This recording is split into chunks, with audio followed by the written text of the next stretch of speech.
अच्छा, कई लोग पूछते हैं कथा सुन करके मिलेगा क्या? सब लोगों को जानने की इच्छा होगी कि कथा सुन करके मिलता क्या।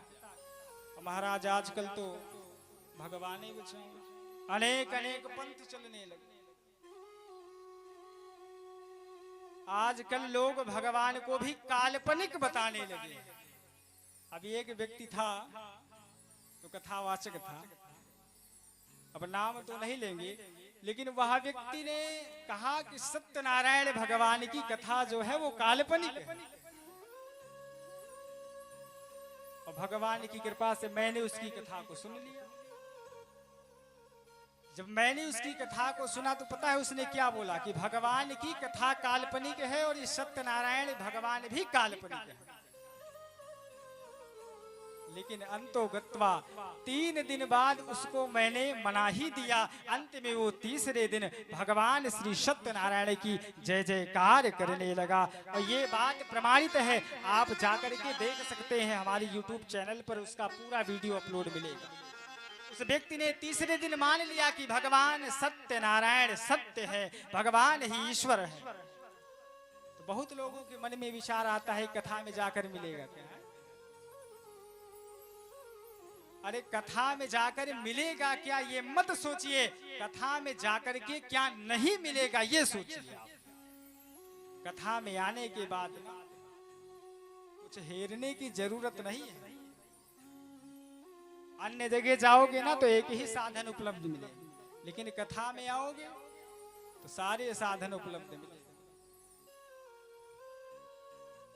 देखिए, मैं आपको बताऊं, एक पत्रकार महोदय थे, उन्होंने पूछा कि गुरुजी आप बार बार कथा को गाते हैं, नित्य जगह जगह जाकर के लोगों को कथा श्रवण कराते हैं, इस कथा में जब लोग बैठते हैं सुनते हैं तो इनको मिलता क्या है?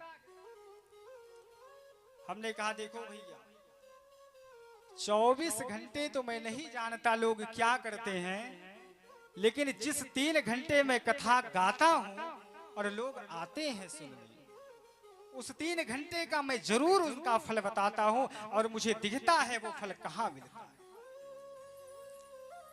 देखिए, आप लोग तो बहुत पढ़े लिखे हैं, तो विज्ञान आप लोगों ने पढ़ा होगा। शरीर विज्ञान का एक नियम है। क्या है? नियम है कि जो मुख के मार्ग से जाएगा वो मल के मार्ग से निकलेगा, ये निश्चिंत है। और शरीर विज्ञान का जो दूसरा नियम है वो क्या है कि जो कान के मार्ग से जाएगा वो मुख के मार्ग से निकलेगा। तो आप विचार कीजिए, यदि कान के मार्ग से दिन भर गाली गलौज आपके जाती रही तो मुख से वही निकलेगा। कान के मार्ग से दिन भर प्रपंच घुसता रहा तो आपके मुख से वही प्रपंच निकलेगा। कान के मार्ग से यदि पापाचार अत्याचार सुनते रहे तो आपका मुखमंडल वही गाएगा। लेकिन अगर कान के मार्ग से आप 3 घंटे भगवान की कथा तीनों दिन सुनते रहिए, अंत में आपका मुख भी जय जय सिया राम बोले।